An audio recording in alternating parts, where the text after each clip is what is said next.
እንዴትና ለምንድነው ውጮተን ቡና የምናፈላው? ከየት የመጣ ነው? ማን ያመጣው? ቆረሰው? ማን ያስተማረው? የሚቀቀለው ለምን ከግቢ ውጭ የሚከበረው ይሄ ነገር ካላችሁ ዚግዛግ ቲዩብ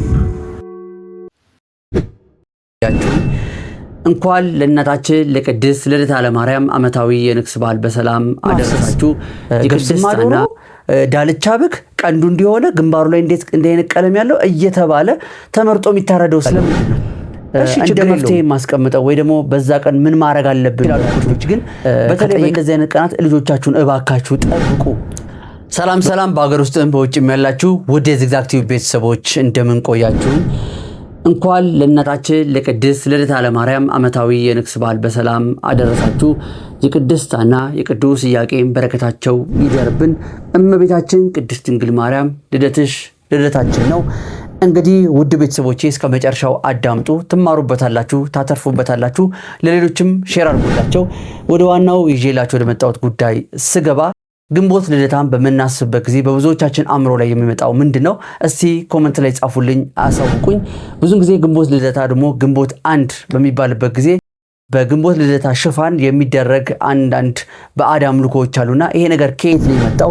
ግንቦት ልደታ ወይ ደግሞ ግንቦት 1 አዎ የእመቤታችን የቅድስት ድንግል ማርያም ልደቷ ነው። ግን ጎን ለጎን በቀጥታም ሆነ በተዘዋዋሪ ሆን ተብሎም ሊሆን ይችላል የባዕድ አምልኮ ይከበራል። ፍጹም ይሄ ከቤተክርስቲያን ስርዓት ጋር የማይገናኝና የተለያየ ነገር ነው ማለት ነው። ዲያብሎስ ይሄን ነገር እያስታከከ እሱ እንዲደረግለት የሚፈልገው ነገር የሚያደርግበት ቀን ነው ሆን ብሎ ማለት ነው። ስለዚህ እንዴትና ለምንድን ነው ውጮተን ቡና የምናፈላው? ከየት የመጣ ነው? ማን ያመጣው? ማን ያስተማረን? ይሄ ነገር እንዴት ነው እንደዚህ አይነት ልምምድ ውስጥ የገባ ነው የሚለው ነገር በደንብ ለይተን ማየት ይገባናል ማለት ነው። ስለዚህ እመቤታችን ቅድስት ድንግል ማርያም በተወለደች ጊዜ እኮ ቡና አልተፈላም።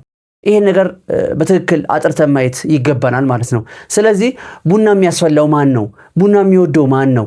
ጓዳ ውስጥ ሲያጓራና ተደብቆ ብዙ ነገር ሲያደርግ የለመደው ነገር አሁን ደግሞ ውጭ ወጣና ጭንቅ ምክንያት አድርጎ ወይ ደግሞ ግቢ ውስጥ ይሆናል ወይ ሰፈር ውስጥ ሊሆን ይችላል በደንብ ሰፋ ተደርጎ አብዛኛውን ህብረተሰብ የሚያጠምድበት ነው፣ በሱ ስር የሚያደርግበት ነው። ተረዳችሁኝ አይደለ? ምክንያቱም ቡና ሲፈላ ራሱን የቻለ ሴሬሞኒ ያለው አጅሬው የሚፈልገው ማለት ነው። ፈንዲሻ ይፈነዳል፣ ሰንደል ይለኮሳል፣ ሉባንጃ ይጨሳል። እንደገና ደግሞ እናቶች እጆቻቸውን እንሾሽን ላይ ይሞቃሉ፣ አይናቸውን ኩል ይኳላሉ። አንዳንዴ እናቶች ራሱ ዛሩ ወይም በውስጣቸው ያደረው መንፈስ የመረጠላቸውን ልብስ ለብሰው ነው ቡና የሚያፈሉት። እንደውም አንዳንድ ጊዜ ምን ያጋጥማል? እኔ ነኝ በየዓመቱ ማፈለው፣ እኔ ያላፈላሁትን ቡና አልጠጣም፣ ራሴ ነው ማፍላት ያለብኝ የሚለው በቃ ራሳቸው ሲኒውንም ጀበናውን ምንም ከቤታቸው ሁሉ ነገር ይዘው ወጥተው የሚያረጉ እናቶች አሉ። እንደገና አንዳንድ እናቶች ደግሞ ምን ያደርጋሉ? የራሳቸውን ሲኒ ከቤት የሚጠጡበትን ይዘው እኔ በዚህ ሲኒ ነው የምጠጣው በሰው አልጠጣም ብለው ይዘው ይመጣሉ ራሳቸው ማለት። ይሄ ምንድነው? ዛሩ ቀስ በቀስ እያረገ ያላመደን ነገር ነው። ተረዳችሁኝ አይደል? ይሄን ነገር በግልጽ ልትለዩ ይገባል። ስለዚህ እዛ ጋር አረቄው፣ ጠላው፣ መጠጡ፣ ቢራው የሚኖር መጀመሪያ ለእንተናና ለእንተና እየተባለ ከተደፋ በኋላ እሱ ከላሰው እሱ የሚፈልገው ነገር ከወሰደ በኋላ የሱን ትራፊ የምትጠጡት ይሄን ነገር እንኳን ማወቅ ያስፈልጋል። ስለዚህ ቂጣ ይጋገራል፣ ቂጣው ቅቤ ይቀባል፣ ከዛ ኑግም ሊለቀለቅ ይችላል፣ ኑግም ይኖራል። ይሄ ነገር ዛሩ የሚፈልገው የራሱ ግብር ነው። ይሄ መለየት ያስፈልጋል በደንብ ተደርጎ። እንደውም ልንገራችሁ ብዙን ጊዜ አንዳንድ ወላጆች ማለት ነው የዋህነት አትሉት ምን አትሉት ልክ ህፃናቶች እዛ ጋር ሲጫወቱ አይደል መጠጥ ይሸታቸዋልና እስኪ ተብሎ ነክራችሁ እንዲህ በጣት የምትሰጧሉ። ቡናውን፣ አረቄውን፣ ጠላውን እንዲህ የምታደርጓሉ። በዛ የገባ ነገር ነገ አድርጎ ልጁን ሱሰኛና መጠጥ ውስጥ ጭልጥ ያለ ሰካራም ሲያደርገው ልጄ ምን ሆኖ ነው እንደዚህ ያልነበርኩም ልጄን ያሳደገው ትላላችሁ። ግን መጀመሪያ እዛ ጋር በልጅነቱ የሰራችሁ ስህተት ነው። እንደገና እናቶች እዛ ጋር ኩል ተኩለው ወጣቶች ይመጣሉ፣ የተለያዩ ሰዎች ይመጣሉ። ማን ምን እንዳለበት እንኳን አይታወቅም። ማን በምን አይን እንደሚያያቸው እነዛን ህፃናቶች አይታወቅም። ውር ሲሉ ከአንደበታቸው የማይጠበቅ ነገር አንዳንዴ ሲናገሩ ያደጉልን ይመስለናል አይደል? ግን በዛ አጋጣሚ ሰው አይን ውስጥ ይገቡና ልጆቻችሁ በዛ ሰዓት ይወጉብናል። ወይ ደግሞ የቡዳው መንፈስ እነዛ ሰዎች ላይ ያድሩ ያይብናል። በዝሙት መንፈስም ሊያዩዋቸው ይችላሉ። ከዛ የልጆቹ ህይወት እያደጉ ሲመጣ ፈተና ነው የሚሆነው፣ ይበሉብናል። ተረዳችሁኝ አይደል? ስለዚህ ይሄን ነገር ጥንቃቄ ማድረግ ያስፈልጋል፣ መለየት ያስፈልጋል። ይሄ ነገር ልናውቅ ይገባል። ፈጽሞ ልንቃወመው የሚገባ ነገር ነው። ብንችል እኛ እንኳን ባናደርገው እንደዚህ ነገር ተሰብስበው በሚያደርጉበት ሰዓት አለመሳተፍ ከመሳተፍ ራስን መቆጠብ ነው። ልመሳሰል ማህበራዊ ኑሮ ነው ምን ይደረጋል እያላችሁ የገባችሁበት ነገር ነገ ማንም አይደርስላችሁም። ራስ ነው የምትወጣው፣ ችግሩን የምትጋፈጠው ማለት ነው። ስለዚህ ዛሩ ይሄን ነገር ስለሚፈልገው የተለያዩ ሴሬሞኒዎችን እዛ ጋር ያደርጋል ማለት ነው። ከዛ እንግዲህ ውድ ቤተሰቦቼ በቤተ ክርስቲያን ስርዓትና በመጽሐፍ ቅዱስ ታሪክ ውጭ ላይ ንፍሮ ተቀቅሎ የሚበላው ወይ ደግሞ ህብስቱ፣ ጸበል ጸዲቁ፣ ዳቤውን ሊሆን ይችላል ተባርኮ የሚቆረሰው ከምን አንጻር ነው ካላችሁኝ ይሄ ራሱን የቻለ ስርዓት ስላለው ነው። ዝም ብለን ከመሬት ተነስተን አይደለም ውጭ የምናከብረው። ያንን እየኮረጀ ነው ዲያብሎስ የሚያሳስብ። ስለዚህ ለምሳሌ በቤተ ክርስቲያን ስርዓትና በመጽሐፍ ቅዱስ ታሪክ ቅድስት ሐናና ቅዱስ ኢያቄም ሐናን መውለጇ በደረሰ ጊዜ ለምንድን ነው ለምሳሌ እኛ ንፍሮ ውጭ ላይ ግቢ ውስጥ ለምንድን ነው ወይ ደግሞ ከግቢ ውጭም ይሁን ንፍሮና ዳቦ ህብስቱ ጸሎት ተደርጎ ጸበል ጸዲቁ የሚቆረሰው ለምንድን ነው ንፍሮ የሚቀቀለው ለምንድን ነው ከግቢ ውጭ የሚከበረው ይሄ ነገር ካላችሁን ከቤት ውስጥ ውጭ የሚከበረው ለምንድን ነው ካላችሁን መውለጇ በደረሰ ጊዜ ቅድስት ሐና አጋጣሚ ያሳደዷቸው ጠላት እያሳደዳቸው ስለነበረ በተራራ ላይ ተሻሽጋ በጫካ ውስጥ ስለወለደቻት ነው። ከቤት ውጭ ስለተወለደች ነው እኛም ከቤት ውጭ የምናከብረው ማለት ነው። ንፍሮ ለምን ይቀቀላል ከተባለ ደግሞ በወቅቱ በሚሰደዱበት ሰዓት ሌላ አብስለው የሚበሉት ጋግረው የሚበሉ ነገር ስላልነበራቸው ንፍሮና ጥራጥሬ ነበር በእጃቸው የነበረው። ያንቀለው ልክ እንደተወለደች እናታችን ድንግል ማርያም የቀመሱት ለሱም ንፍሮ ስለሆነ እኛም ንፍሮን እንበላለን ማለት ነው። ምናልባት ዳቤ ጸበል ጸዲቅ ተብሎ ጸሎት ተደርጎ ማለት ሊቆረስ ይችላል ማለት ነው። ይሄም ችግር የለውም። ነገር ግን ይሄን ታኮ እዛ ጋር የሚደረገው ነገር ግን ፈጽሞ የማይገናኝ ነገር ነው። ይሄ እኛ ታቦት አውጥተን እንዳንባረክ እዛም እዚህም እኮ ያለው ስርዓት ተመሳሳይ ነው። እዚህም እየዘከሩ ነው፣ እዛም ደግሞ ያው ቅዳሴው አለ ዝክር አለ ተብሎ ሰው እንዲምታታና በረከት እንዳያገኝ ነው። እመቤታችን ቅድስት ድንግል ማርያም የተወለደችበት ቀን ግንቦት 1 ቀን ዲያብሎስ በጣም የሚበሳጭበትና የሚናደድበት ነው። ምክንያቱም ለምንድን ነው ካላችሁኝ ለኛ ክርስቶስን የሰጠችን የዓለም ሁሉ ቤዛ መድኃኒት የሆነውን በእሷን ያገኘ ነው። በእሷ አማካኝነት ነው ወደ እሱ የቀረብ ነው። ለዚህ ነው ይህን ነገር ማፋለስ የሚፈልገው ማለት ነው። ጠጋጠጋ አይነት ነገር የሚለው ለዛ ነው። ምን ጠጋጠጋ በቃ አስመስሎ ሰውን ማሳት ነው እንጂ የሚፈልገው። ስለዚህ ይሄ ነገር ለይተን ማየት ያስፈልጋል ማለት ነው። እንደገናም ደግሞ ደም ማፍሰስ ገብስማ ዶሮ ዳልቻ በግ ቀንዱ እንዲሆነ ግንባሩ ላይ እንዴት አይነት ቀለም ያለው እየተባለ ተመርጦ የሚታረደው ስለምንድን ነው? እሺ ችግር የለውም። ፍቃደኛ የሆነ ሰው ምናልባት ዶሮ በራሱ ፍቃድ ደስ ስላለው የድንግል ማርያም ልደት ነው ብሎ ማንኛውንም ዶሮ አርዶ ሊያበላ ይችላል። ተባርኮ ጸሎት ተደርጎ ለዚህ ያደረሰን ተብሎ ፐርፐዝሊ ግን ይሄንን ሆን ተብሎ እንደዚህ አይነት ምልክት ያላቸው ነገሮች ተብሎ የሚታረዱ ከሆነ እመኑኝ ለዲያብሎስ የተገበረለትን ነገር ነው እየበላችሁ ያላችሁት። ሆን ብሎ እሱ እያደረገ ነው ያለው ይሄንን ነገር። እናንተ በግም ማረዳችሁ፣ በሬም ማረዳችሁ፣ ዶሮም ማረዳችሁ ያቅማችሁን ለቤትም ለውጭም ሰው ለነዳያን ልትዘክሩ ትችላላችሁ። ግን ዓላማው ሆን ተብሎ እዛ ቡና እየተፈላ እንደዚህ ይደረግ ይሄ ታረድ ደሙ እንደዚህ ይደረግ ደሙ ይቀባ ብዙ ስርዓት አለው። የሚቀፍ ስርዓት፣ በጣም የሚያስጠላ ስርዓት ማለት ነው። ሆን ተብሎ ይደረጋል። እኔ እንደውም አንድ አጋጣሚ ልንገራችሁ።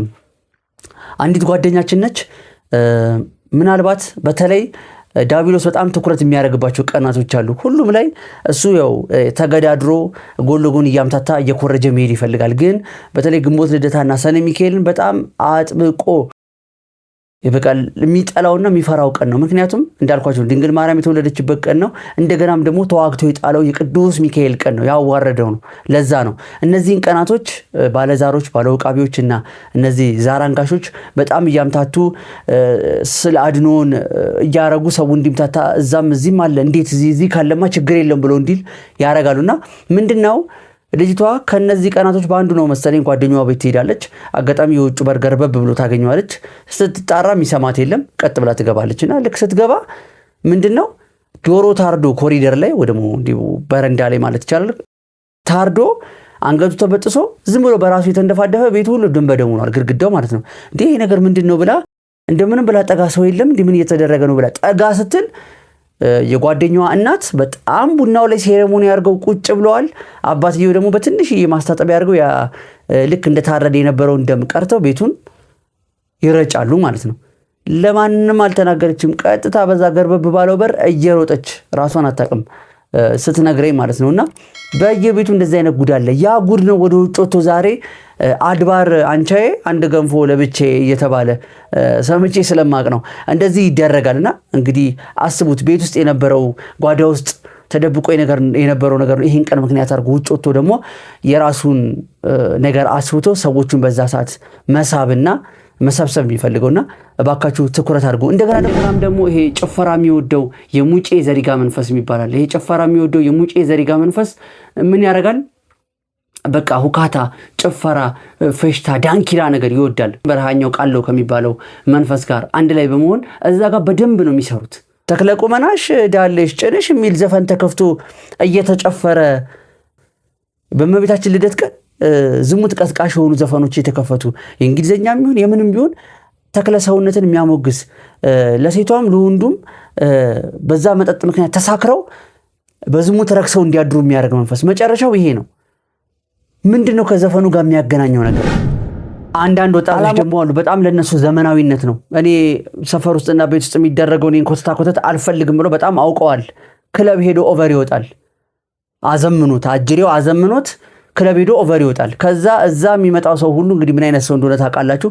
ጭራሽ ውስጥ ያለው በደም ሰራዊት ሰብስቦ ከዚህ በፊት ላይ ያልነበረውን ባህሪም ጸባይም ይሆናል አዲስ ነገር ያስጀምራል። ከዛሽ ቀን ጀምሮ በዛሽ ቀን ተለክፎ ማለት ነው ለሱ ክለብ ሄዶ ኦቨር መውጣት ይሄን ነገር በቃ መቃወሙ ነው።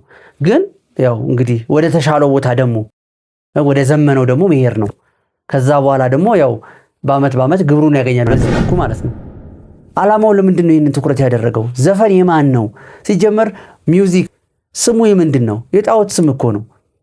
በዛ ስም ተሰይሞ ነው ሰው ሲሰማ አቅሉን የሚስተው አእምሮን የሚስተው ራሱን ሌላ ነገር ላይ የሚያገኘው ለዛ ነው። ስለሆነ ሙዚቃው ራሱ አላስፈላጊ ነው። ይሄ ልትነቁበት ይገባል። ምክንያቱም ዛሬ ነው ባክሽ የተገናኘ ነው እርማችንን በአመት አንዴ ብንሰበሰብ ነይ ና ተብላችሁ አንድ ሁለት ይባላል። በሞቅታ ረክሳችሁ ታድራላችሁ። በረከት በመታገኙበት ቀን ረክሳችሁ ታድራላችሁ ማለት ነው። ስለዚህ ከዚህ በላይ ታዲያ አጋንንት በእኛ ላይ መሰልጠኑ ምን ማብራሪያ ያስፈልገዋል ታዲያ? ይሄንን ትኩረት አድርጉበት። ዘፈን አላስፈላጊ ነው። ሲቀጥልም ደግሞ ምንድነው ወጣቶች እዛ ጋር ይሰበሰባሉ። እዛ ጋር የሚሰበሰቡበት ሰዓት እርስ በርስ ያበላላቸዋል።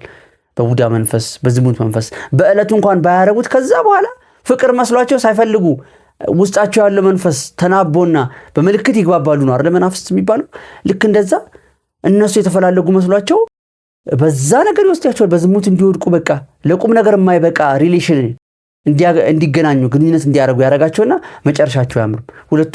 ሁለቱም ለየብቻቸው ዘማዊ ይሆናሉ ወይ ደግሞ በዛ በዘማዊነታቸው ሁለቱም አብረው ይቀጥላሉ ማለት ነው። ስለዚህ ይሄ ትኩረት ሊደረግበት ይገባል። ወጣቶች ንቁ። እንደዚህ አይነት ነገር ላይ ከመሳተፍ ራሳችሁን ጠብቁ። በቤታችሁ ተሰብስባችሁ እግዚአብሔር በሚፈቅደው እመቤቴ በምትወደው ነገር አሳልፉ። ሲቀጥልም ደግሞ ምን ይደረጋል? እዛ ጋር ሰዎች ስለት ይሰራሉ። በጣም የሚገርመኝ ነገር ስለት ለአመቱ ካበቃኝ አንድ ቢራ ስቴክ ሳጥን ይዤ ልመጣለሁ፣ እንደዚህ አይነት በግ፣ እንደዚህ አይነት ዶሮ ይዤ ልመጣለሁ፣ አረቄ ይዤ ልመጣለሁ። ሲሳካ ደግሞ ተደረገልኝ ብሎ በሚቀጥለው አመት የሚያወራ ሰው አለ። አጅሬው ለእንደዚህ አይነት ነገር ለራሱ ሲሆን በደንብ ነው የሚያደርግልህ። ኪስህንም አይነካውም። ለዚህ ብለህ ገንዘብ እንደውም ታስቀምጣለህ። ግን ለመልካም ነገር ንስሐ ገብቼ ያላገባው ካለው አግብቼ ያለው ልጅ ወልጄ ምናምን ካልክ አይሰማህም በጭራሽ፣ አታስበው። ስለዚህ ምን እንኳን እንደምንመኝ ያፈን ፍሬ ትበላለህ ነው የሚባል። ምን እንደምንመኝ ካፋችን ከአንደበታችን ምን እንደሚወጣ እንኳን ለይተን ማወቅ አለብን። ምክንያቱም እዛ ጋር የሚመርቃችሁ እንኳን ማን ነው? መጨረሻ ላይ እናቶችና አባቶች ይመርቁ ተብሎ እንደዚህ አድርጋችሁ የአያቴ ቅድመ አያት እንደዚህ ጠብቃችሁ ነው አሜን ትላለህ አይደል? ቀልድ መስሎሃል። ዛሩ መረቀህም ረገምህም ያው ነው። ምንም ለውጥ የለውም። ስለዚህ ይሄን ነገር ለይታችሁ ልታውቁና ልታብራሩት ይገባል በደንብ አድርጋችሁ። ምክንያቱም እኛ ጸበል ጸዲቅ ስንል እሱ ምን ይላል? ቡና ቁርስ ይላል። እኛ የቤተ ክርስቲያን ዕጣን ማጥንት ስንል እሱ ሉባንጃ ሰንደል ይላል። የማይኮርጆና የማያስታክከው የማይጠጋጋው ነገር የለም። ይሄን ነገር ለማደናወስ ማለት ነው ሰው መለየት እስኪያቅተው ድረስ። ስለዚህ ለዩ። አንዳንድ ጊዜ መንገድ ላይ ራሱ በፌስታል በትሪ ዳቦ ያዙ ምናምን ይሏቸዋል። አይናገሩም። ከየት እንደመጡ ራሱ መለየት ትችላላችሁ። አይናገሩም። አንዳንድ ሰዎች መንገድ ላይ ያገኛችሁበት ቦታ ዝክር ሰልፍ አለ ብላችሁ ዝም ብላችሁ አንዳንድ ቤት ዘው ብላችሁ አትግቡ። የዛ ቤት ባክግራውንድ ምንድነው የሚለው ነገር ቢያንስ በመጠኑ ለማወቅ ሞክሩ። ከፈራችሁ ይቅርባችሁ። ቤታችሁንና የራሳችሁን ጸበል ጸዲቅ ቆርሳችሁ ባርካችሁ ብሉ። ምክንያቱም እኔ መንገድ ላይ ምን አጋጠመኝ? በትሪ ነው እያስያዘች ነው ልጅቷ። ከዛ ዳቦ ነው ተጠጋውና ላነሳስል ስለምንም አትለኝም፣ ስለ ቅዱስ ሚካኤልም ስለ እመቤታችንም አትልም። እንዴ ስለምንም ብለሽ አትዘክሪም እንዴ? ስለ ቅዱስ ሚካኤል ስለ እመቤታችን አትይም እንዴ? ዝም ብላ አንሳ መውሰድ ከፈለክ ውሰዳለች። እውነት እመቤታችንን አስቦ የሚዘክር ሰው ወይ ደግሞ ስለ ስለት የሆነ ነገር ይላል እንጂ በቃ ኮስተር ብሎ እየተቆጣ በቃ ካነሳህ አንሳ ይላል። አስቡበት። እኔ በራሴ አቋም ይሄን ነገር አልስማማበትም ማለት ነው። ስለዚህ የምትበሉት የምትጠጡትን ነገር እያያችሁ በእንደዚህ አይነት ቀናቶች ሰው ቤት ስትሄዱ ምን እየተደረገ ነው ብላችሁ ማየት። አቴቴ ጨሌው ብዙ ነገር በቃ ይሄ በጣም ከባባድ ሽቶ፣ አንዳንድ ሽቶ አለ ከታክሲ የሚያስወርድ ሽቶ ለባለቤቶቹ የማይታወቃቸው ለሌላው ሰው ግን ራስ ምታት የሆነ ሽቶ። ይሄን ማን ነው የሚወደው? ማን ነው እንዲቀቡ የሚያደርጋቸው የሚለው ነገር ለይቶ ማወቅ ያስፈልጋል። እና በተጨማሪም ደግሞ እዚህ ጋር ላሳስባችሁ የምፈልገው ነገር ምንድነው? በተለይ ግንቦት ወርን አዲስ ዓመት ሊገባ ሲል ሊመጣ ሲል ሲቃረብ ህፃናቶች ይጠፋሉ። በተለያየ ቀን በተለያየ ምክንያት ሊጠፉ ይችላሉ እኮ ልጆች። ግን በተለይ በእንደዚህ አይነት ቀናት ልጆቻችሁን እባካችሁ ጠብቁ። በቃ በጣም ለጥልቁ ነፍሳቸውን አሳልፈው የሰጡ ሰዎች በየአካባቢው በመኪና እየዞሩ ልጆቻችሁን ይወስዳሉ። ዱካቸው አይገኝም፣ ይጠፋሉ፣ መስዋዕት ያደርጓቸዋልና እባካችሁ ይህን ነገር ተጠንቀቁ። አንዳንድ ጊዜ እንደው በጣም በየዋህነት እናቶችም አባቶችም እህቶችም ወንድሞችም ልትሆኑ ትችላላችሁ። ቤተክርስቲያን መታችሁ ልጆቻችሁን ትለቃላችሁ ይጫወቱ። በቃ ወደ እኔ መጡ ዘንድ አትከልክሏቸው፣ ይጫወቱ ነው። ግን አውደ ምሕረት ላይ ወይ ልጅ እያለቀሰ እናቴ እንደዚህ የምትባል እናት ጠፍታብኛለች ምናምን ተብሎ ይጠራል። ልጅሽ እዚህ ሆኖ እንደዚህ እያለሽ ነው ይባላል። እንደገናም ደግሞ እናት ጠፍቷት እያለቀሰች እንዲህ አይነት ልብስ የለበሰ ልጅ ጠፍቶኛል እባካችሁ አጠገባችሁ ያያችሁት ይባላል። እባካችሁ ለእግዚአብሔር ፈተና አትኑበት። ከቻላችሁ ልጆቻችሁን ይዛችሁ ቁጭ በሉ።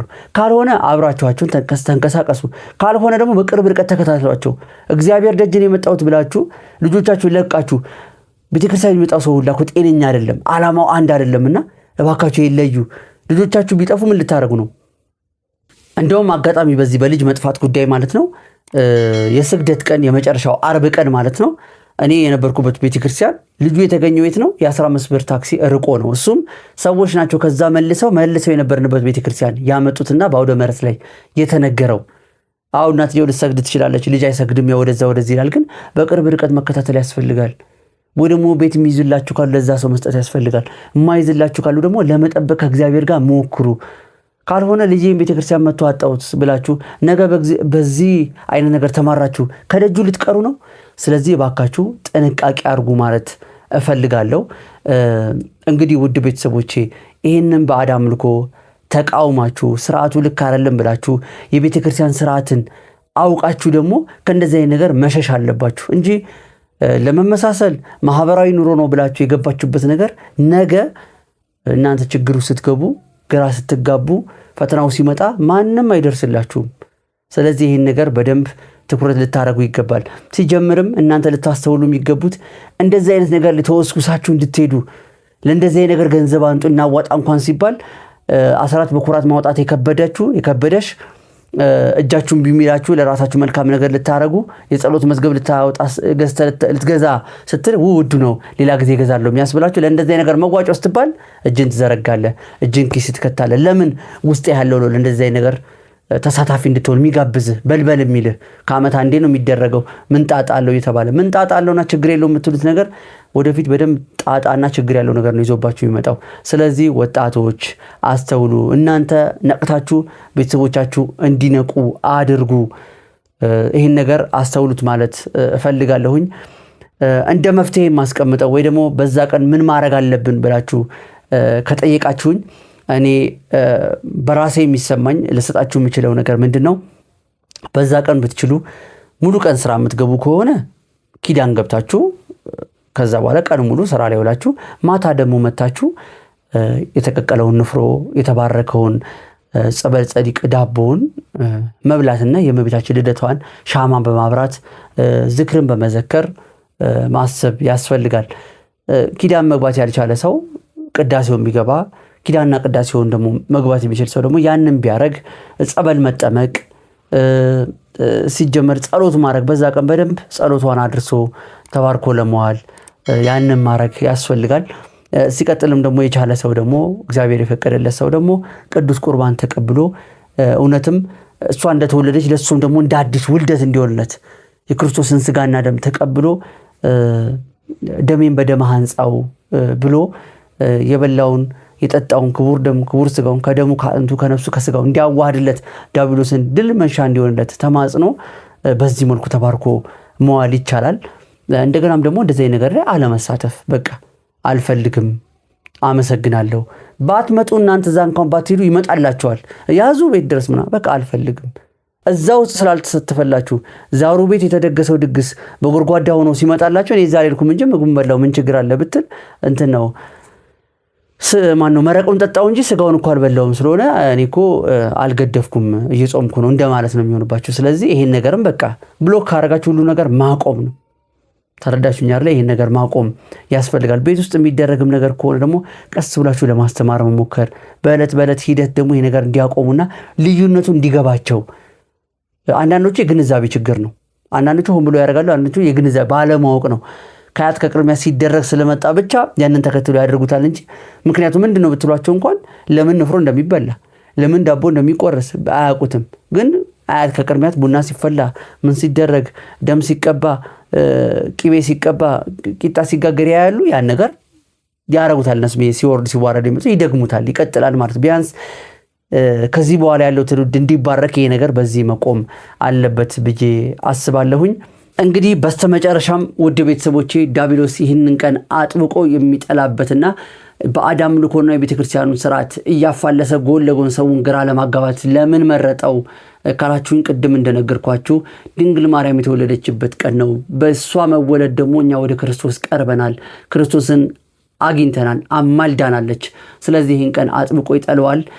ግራ ለማጋባትና በረከት እንዳናገኝ ይፈልጋል በደም ማለት ነው። እንደገናም ደግሞ ሰኔ ሚካኤልም ልክ እንደዚሁ ነው። ምክንያቱም ተዋክቶ የጣለው ያዋረደው የቀጠቀጠው ቅዱስ ሚካኤል ስለሆነ ይህንን ቀን አሁንም እነዚህ ዛር አንጋሾች ባለውቃቢዎች እንደዚሁ እያረዱ ምን እያሉ በጣም አስመሳይ መንፈስ ስለሆነ ልክ ማንኛውም ሰው ድንኳን ጥሎ እንደሚዘክረው እነሱም ያን ነገር ሲያረጉ ሰው ትኩረቱ ምን ይጃለ እዛም ባለድ እዚህም አገኘዋለሁ በማለት በግንዛቤ ጥረትም ባለማወቅም በድፍረትም ይሁን ይደረጋል፣ ይበላል፣ ይጠጣል። እንግዲህ ውድ ቤተሰቦቼ በድጋሚ እንኳን አደረሳችሁ። እባካችሁ የተባረከና የተቀደሰ ቦታ በቅጥረ ቤተክርስቲያን በመዋልና ቤታችሁ ስርዓተ ቤተክርስቲያን በፈቀደችው መልኩ ባዘጋጀችው ነገር መጽሐፍ ቅዱስ ላይ ባለው ታሪክ ስርዓት ቤታችሁ ይሄን ነገር በማድረግ ተባርካችሁ ዋሉ ማለት እፈልጋለሁኝ። ላይክ፣ ሰብስክራይብ፣ ሼር በማድረግ የዚግዛግ ቲዩብ ቤተሰብ ሁኑ። ሰላሙን